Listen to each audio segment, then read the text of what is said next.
Bună, dragii mei! Bine ați venit la previziunile voastre pentru energia lunii septembrie. Acestea se aplică tuturor celor care au soarele, luna și ascendentul în Săgetător. Să vedem așadar despre ce este vorba pentru voi dedicat. Pe 3 septembrie, Venus, planeta iubirii, a artei și a banilor, își reia mersul direct în semnul Leului, din casa voastră a noua. Arhetipul leului vorbește despre copilul interior și despre copiii noștri.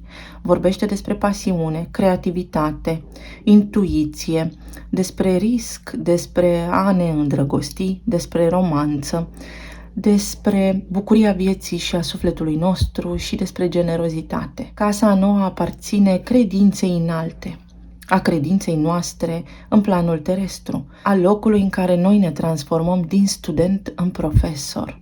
Este casa care vorbește despre interacțiunea dintre noi și străinătate, dintre noi și oameni de altă cultură. O casă care are și conotații legale.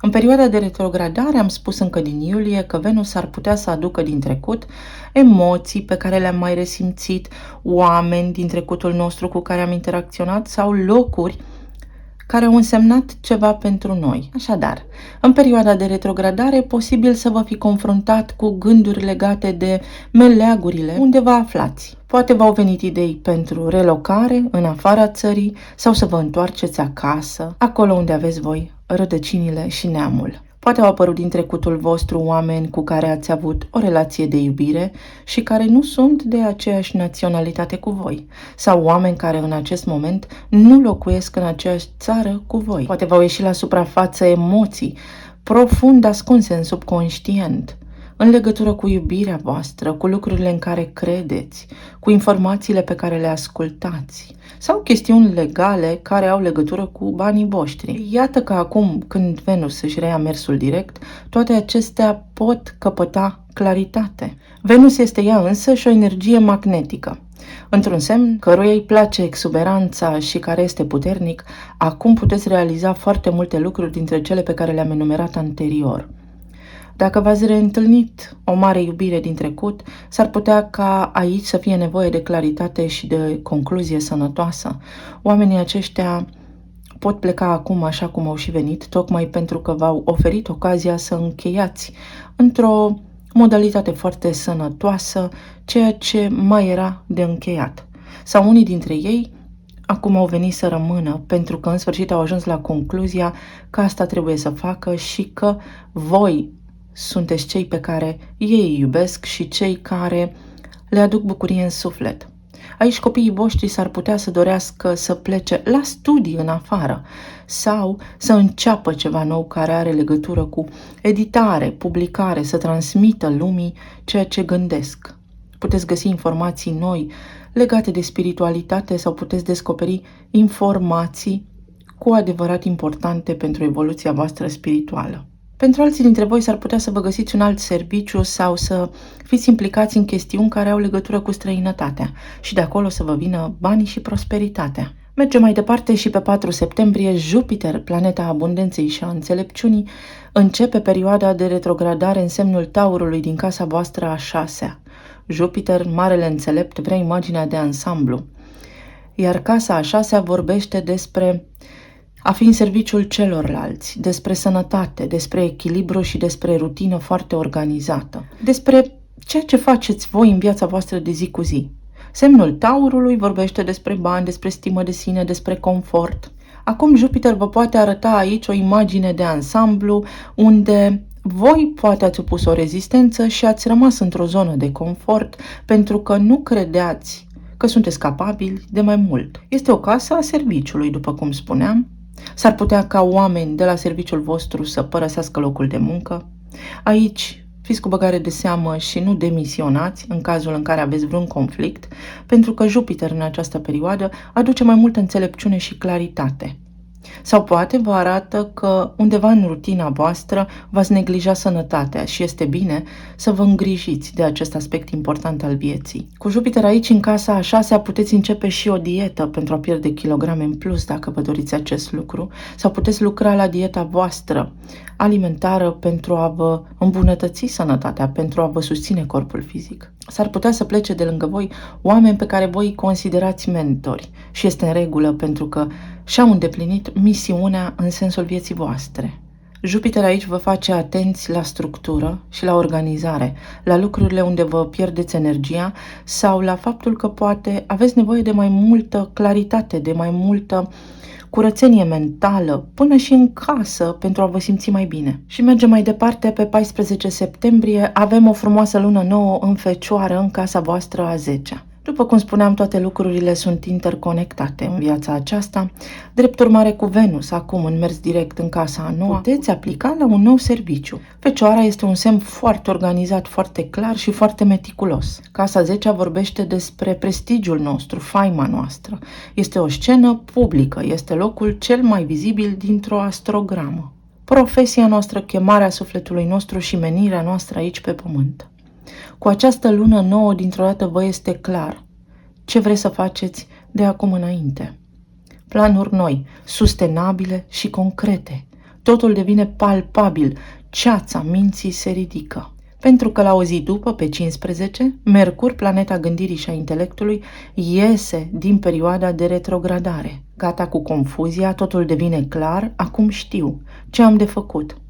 Unii dintre voi s-ar putea să vă schimbați numele, alții dintre voi s-ar putea să vă schimbați locul de muncă, iar alții dintre voi s-ar putea să vă schimbați direcția profesională pe care vă aflați. Tot aici s-ar putea ca unii dintre voi să spuneți: mi-a fost de ajuns, mă retrag din câmpul muncii. Pentru că pe 23 septembrie soarele intră în balanță, în casa 11-a, în casa viitorului, a țelurilor noastre înalte, a planurilor pe care le puteți face acum, într-un semn al diplomației, al echilibrului, dar și a relațiilor.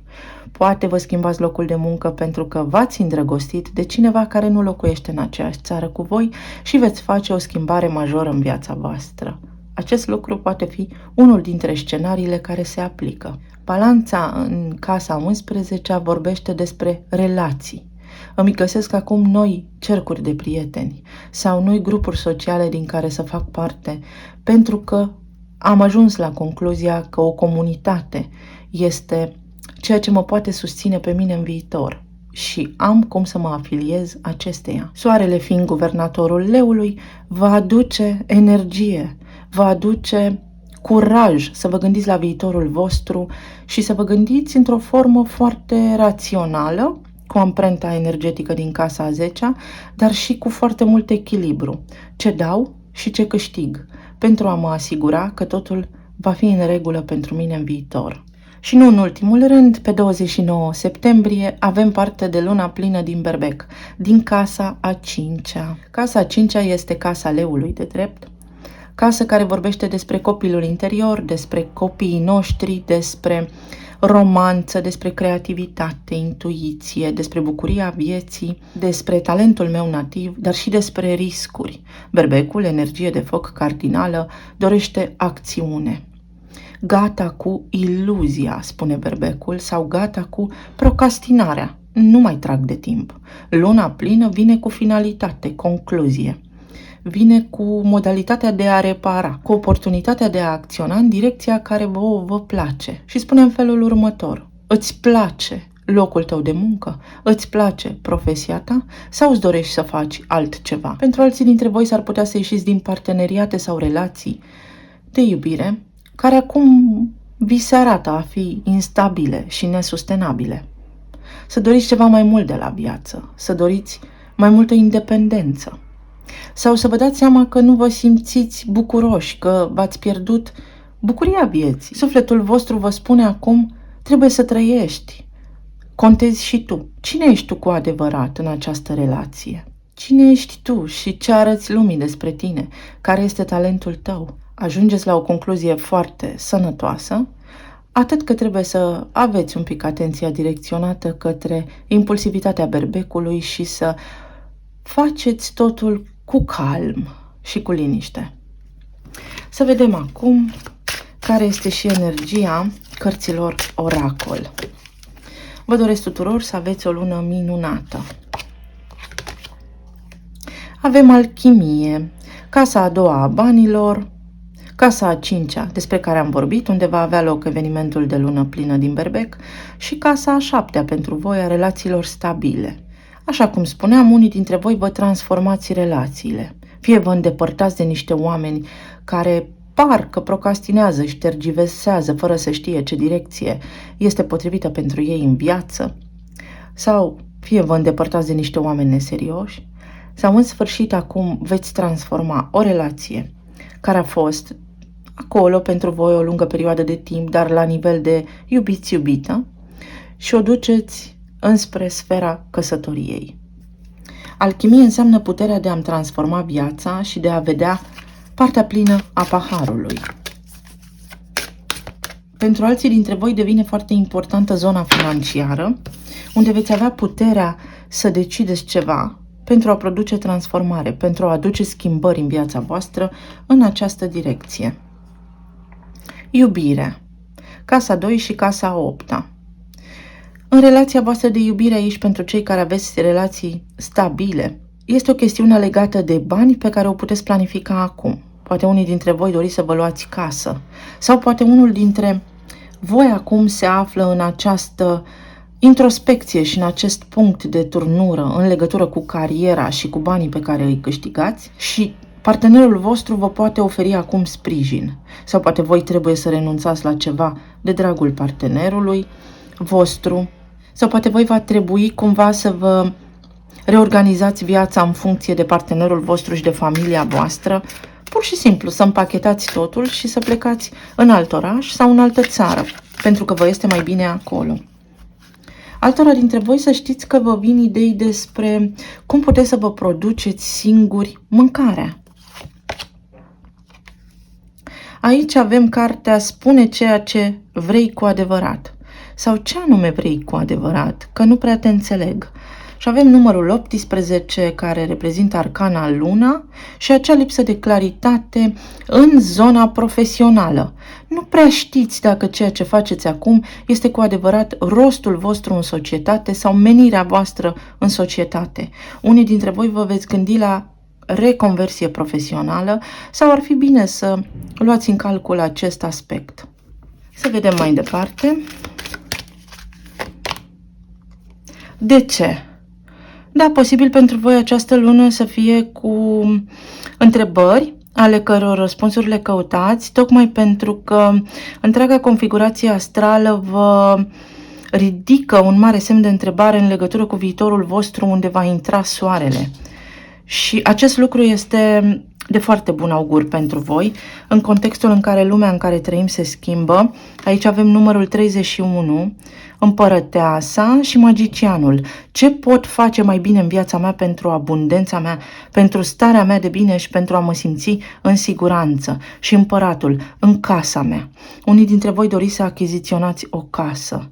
Sau alții dintre voi doriți să vă relocați din casa în care locuiți în altă parte. Și ultima carte oracol.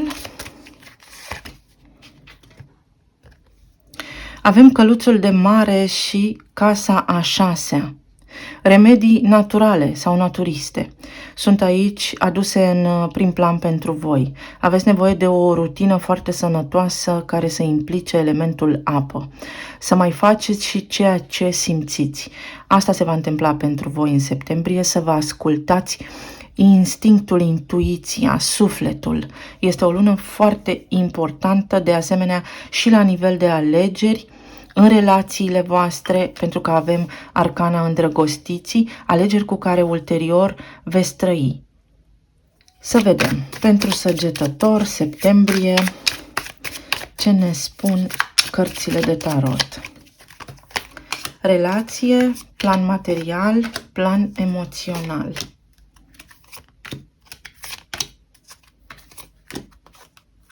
Cineva se uită la voi cu iubire. cineva se uită la voi ca la un copil sau este vremea să vă vindecați cumva copilul interior și modalitatea în care erați îndrumați în copilărie să faceți lucrurile. Du-te și fă asta, du-te și fă asta, fără ca voi să aveți un cuvânt de spus sau în contextul în care poate atunci vouă mintea, dorința, sufletul vă era în altă parte. Ați fi dat orice să aveți mai mult timp. Deci o chestiune legată de timp apare aici pentru voi, este timpul acum să faceți ceea ce v-ați dorit voi când erați copii. Să începeți cel puțin în paralel cu ceea ce deja aveți existent în viața voastră. La nivel de relații, avem 4 de spade, 9 de spade, 7 de bâte și regina de spade. Unii dintre voi, exact cum spuneam, veți ajunge la concluzia că relația din care faceți parte este precum mitul lui Sisif. Împingeți bolovanul la deal, dar de fiecare dată când se prăbușește, produce o durere în spate de 2 ori mai mare ca anterior. Regina de spade este cea care a fost rănită anterior, care acum este rece, dar nu pentru că dorește ea însăși, ci pentru că a ajuns la concluzia că lucrurile clare sunt cele mai sănătoase. Undeva voi v-ați izolat aici și vă apărați din cauza acțiunilor din trecutul vostru, ale voastre sau ale persoanelor cu care ați avut voi vreo interacțiune. Pentru alții dintre voi aici, vă gândiți la un divorț și vă este teamă să acționați, însă energia acestei luni, dacă doriți, vă susține în această privință.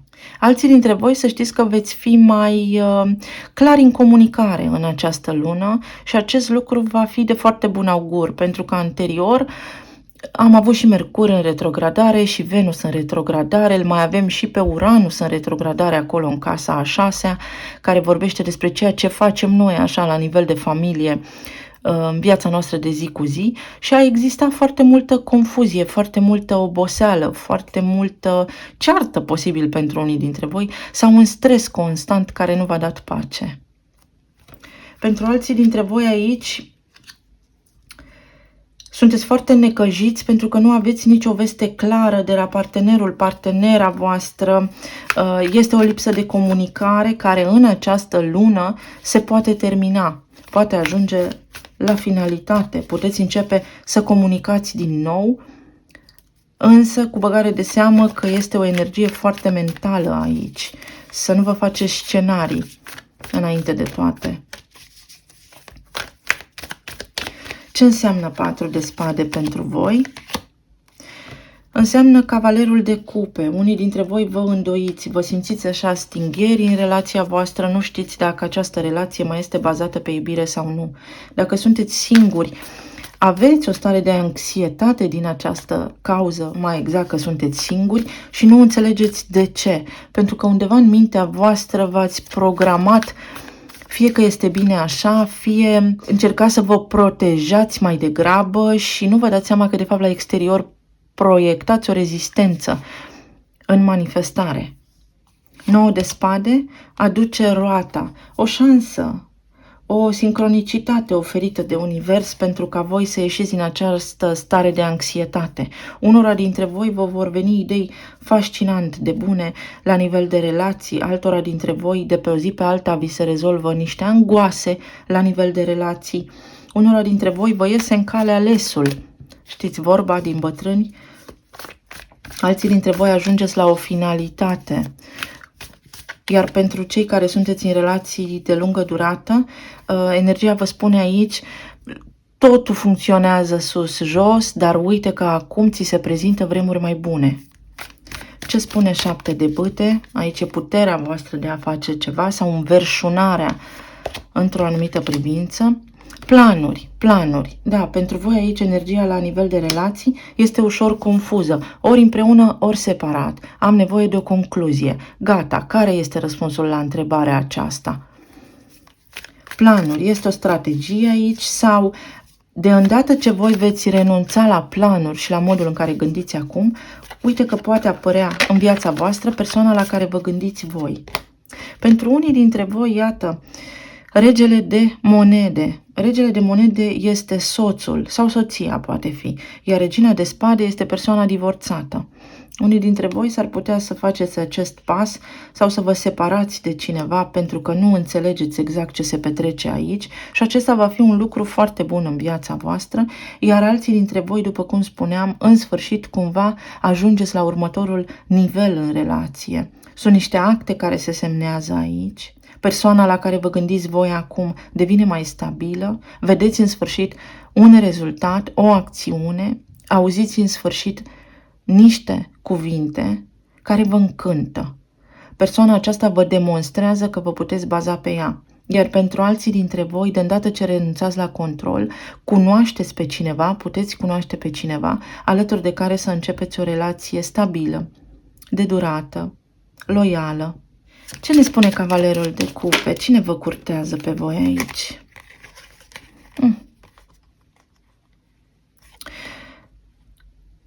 Vă curtează cineva pentru unii dintre voi, să știți, dar vă este teamă. Vă este teamă că oricum ajungeți să vă separați sau nu aveți încredere mai nou în iubire din anumite cauze de voi bine știute. Alții dintre voi vreți să mai dați căsniciei voastre o șansă sau relației voastre o șansă, dar această relație trebuie să fie cumva legalizată. Pentru cei care sunteți singuri, atenție, după cum spuneam, că voi vă blocați acolo materializarea. Pentru că așa credeți voi că este bine pentru voi în acest moment să vă protejați. Ce ne spune roata destinului? Roata destinului ne spune judecata și regele de bâte. Judecata este acel moment în care amândoi conștientizăm sau în care conștientizăm voința sufletului nostru. Cineva își dă seama că are sentimente pentru voi și în sfârșit relația se stabilizează sau în sfârșit ieșiți din această perioadă de tăcere sau de lipsă de chef de viață a voastră și a partenerului vostru. Pentru cei care sunteți singuri, iată că apare cineva într-adevăr care să vă facă să vă îndrăgostiți sau de care voi vă veți îndrăgosti. Și este o energie spirituală aici. Iar alții dintre voi veți avea curaj să faceți acele schimbări în relații, curaj care anterior v-a lipsit. Ce planuri vă faceți voi aici? Planuri, planuri și iar planuri. Și dacă fac această schimbare, unde mă duc? Poate fi. Sau hai să facem împreună niște calcule sau să facem împreună niște planuri pentru viitorul nostru. Și regele de monede aduce un 4 de cupe. Poate unul dintre voi sunteți mai hotărât și celălalt dintre voi este mai stabil sau schimbarea pe care trebuie să o faceți voi acum are legătură cu serviciul unuia dintre voi și nu știți exact cum să faceți sau aduceți problemele de la serviciu acasă și tocmai de aceea au existat aici neînțelegeri. Lipsa timpului a fost aici un măr al discordiei, să spunem, al timpului pentru viața de familie. 8 de cupe. Vă îndepărtați totuși de aceste provocări pe care le aveți pentru a merge către 9 de cupe, către împlinire. 8 de monede și puterea. Și 9 de cupe, exact cum spuneam. Deci în această lună veți depăși, veți primi răspunsul la întrebările voastre și veți trage niște concluzii pentru unii dintre voi finale și de foarte mare importanță în viața voastră, care vă duc pe un alt drum foarte bun și foarte prosper, să știți, alături de oamenii potriviți. Iată, în relație, o bucurie. Unii dintre voi vă căsătoriți. Grijile voastre se termină, ceea ce vă producea îngrijorare anterior, acum dispare. Și oracolul acesta al iubirii, ce ne spune pentru Săgetător septembrie? Iubire adevărată. Asta este iubirea vieții tale. Dacă sunteți singuri, v-am spus, cunoașteți pe cineva, alesul sau aleasa. Pentru cei care sunteți într-o căsnicie, veți face niște lucruri împreună cu partenerul vostru, pentru că, da, partenerul vostru este jumătatea voastră stabilă, omul alături de care merită să faceți niște schimbări, iar pentru cei care sunteți separați, s-ar putea unii dintre voi să decideți să mergeți pe drumul vostru pentru că v-a fost de ajuns, tocmai pentru că dincolo După colț, și voi nu vedeți încă, se află cineva care vă este, de fapt, dragostea adevărată. La nivel de plan material, avem 2 de monede, justiția, regele de bâte și regina de bâte. Vedeți aceeași energie. Pentru unii dintre voi, după cum spuneam, partenera voastră de viață vrea să producă niște schimbări la serviciu sau să se relocheze din oraș cu serviciul pentru că obține un alt post și veți lua în calcul acest lucru. Unii dintre voi veți simți entuziasm, alții dintre voi veți pleca așa într-o aventură. Pentru alții dintre voi așteptați niște răspunsuri legale sau niște chestiuni legate de acte. V-au tras în jos, v-au pus pe gânduri, v-au ținut așa în șah până acum, dar se vor rezolva. Alții dintre voi, prin serviciu, veți putea cunoaște această dragoste adevărată. Iar pentru cei care aveți de rezolvat aici niște contracte, credite, treburi financiare, acum veți primi reciprocitate din partea autorităților în demersurile pe care doriți să le întreprindeți.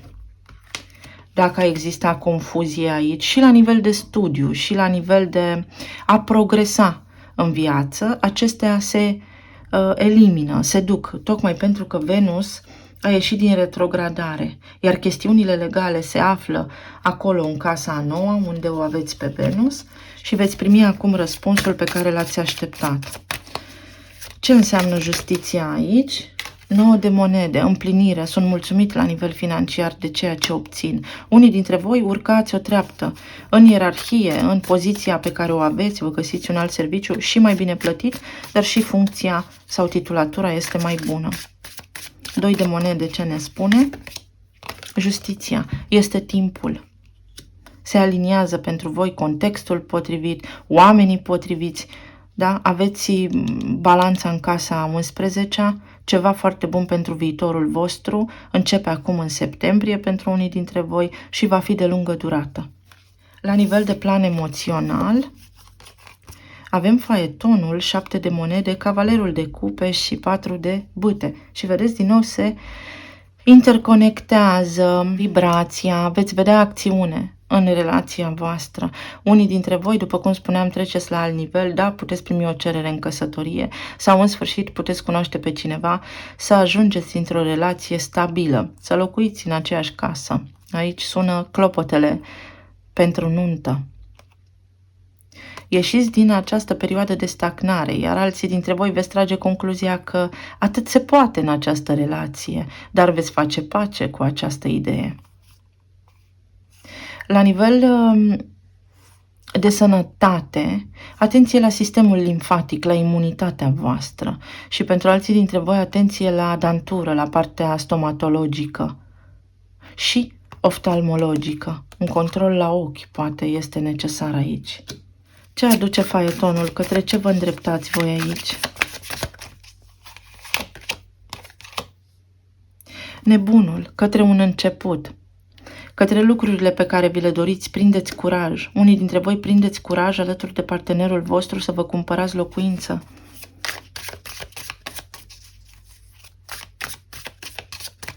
Prindeți încredere și în voi și în oamenii de lângă voi, tocmai pentru că veți cunoaște oamenii potriviți vouă.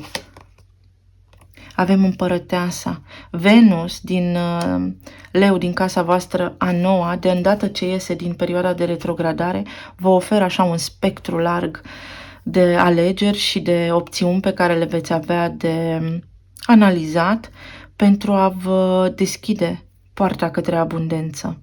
Foarte bună energia. Talismanele.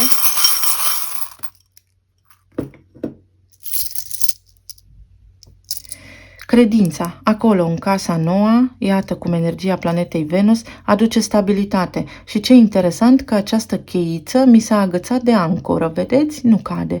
Este ok, o oportunitate foarte stabilă, vine, poate dintr-o companie care are mai multe filiale și prin alte orașe și prin străinătate. În tot cazul este pentru că aveți experiența și aptitudinile și cunoașterea necesară, informația necesară pentru a obține un serviciu nou.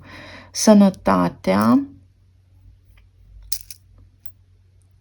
Este bun, aveți nevoie să vă alcalinizați corpul mai mult, energie foarte bună din balanță, iată, la nivel de relații, planuri foarte bune de viitor acum pentru voi, relaxare, unii dintre voi plecați în concediu, aveți aici totuși o nedumerire sau niște lucruri care vă preocupă, dar care vă scad vibrația, să știți. Un ego, o luptă, avem și 9 de bâte aici. Poate de frică. Este o frică cu care luptați aici, dar care trebuie ajustată, îndepărtată, eliminată, pentru că este preluată în subconștient din fragedă pruncie. Este o karmă de neam. Frica că nu pot avea o casă a mea sau frica că nu mă pot descurca, frica că eu nu pot avea o funcție bună. Iubire și evoluție pentru voi aici, în relațiile de iubire, v-am spus, iese soarele aici, o relație stabilă, o energie masculină care vă sprijină sau pur și simplu energia masculină din voi vă va ajuta în această lună. Se repetă numărul 6, cineva vă ține în palme, vă ține la piept, vă strânge în brațe, era timpul. Noroc, foarte mult noroc. Cineva vă declară iubirea. Aveți grijă unii dintre voi că sunteți închiși, câmpul vostru electromagnetic, aura voastră spune stai la distanță. Aici relația cu copiii devine mai bună dacă sunteți părinți sau voi, dacă mai aveți părinți în viață, faceți pace cu aceștia, iar dacă nu-i mai aveți în viață, să știți că sunteți sprijiniți de ei. Și aici avem așa, zâmbetul este același indiferent de limba și naționalitatea pe care o vorbești. Indiferent de limba pe care o vorbești și de naționalitatea ta. Exact cum spuneam, amprenta aceea pe străinătate, deci chestiuni care au legătură fie cu cineva care poate, nu știu, are genă diferită față de voi, nu sunteți de aceeași naționalitate sau doriți o relocare sau obțineți un serviciu care are implicații cu străinătatea. Și aici avem 2 de X, alegeri foarte multe pe care le veți avea în această lună, dar este și o reciprocitate. Planuri împreună cu partenerii voștri, dar și o răscruce de drumuri. Și îmbrățișări mai sunt aici. Unii dintre voi trebuie să acceptați o situație din trecut și să o lăsați acolo, să învățați din asta. Pentru alții dintre voi s-ar putea să nu vă convină că ai voștri copii se mută de acasă sau că se întâmplă ceva, nu știu, vor să se detașeze de voi, vor să devină independenți. Sau dacă sunteți voi copii în discuție, este momentul să deveniți independenți de familia voastră, o dorință vi se împlinește și avem o inițială G. Sunt curioasă puțin despre ce este vorba, ce ne spune acest XX aici, ce alegeri faceți sau ce vă macină. Nu vă mai măcinați pentru că va fi o surpriză. Alegerile voastre vă duc către abundență, iată care legătură cu casa a noua, banii mei în relația mea, contractele mele, afacerea mea acum devină stabilă, cumva voi găsi soluțiile potrivite pentru mine și are legătură cu o cunoaștere, are legătură cu studii înalte, poate trebuie să vă luați niște certificări, niște atestate pentru companie, pentru voi, o diplomă, sau poate are legătură cu străinătatea. Eu vă mulțumesc tuturor, vă doresc să aveți o lună minunată, să fiți bine, sănătoși și să ne reauzim cu drag și cu bine și data viitoare. Pa, pa!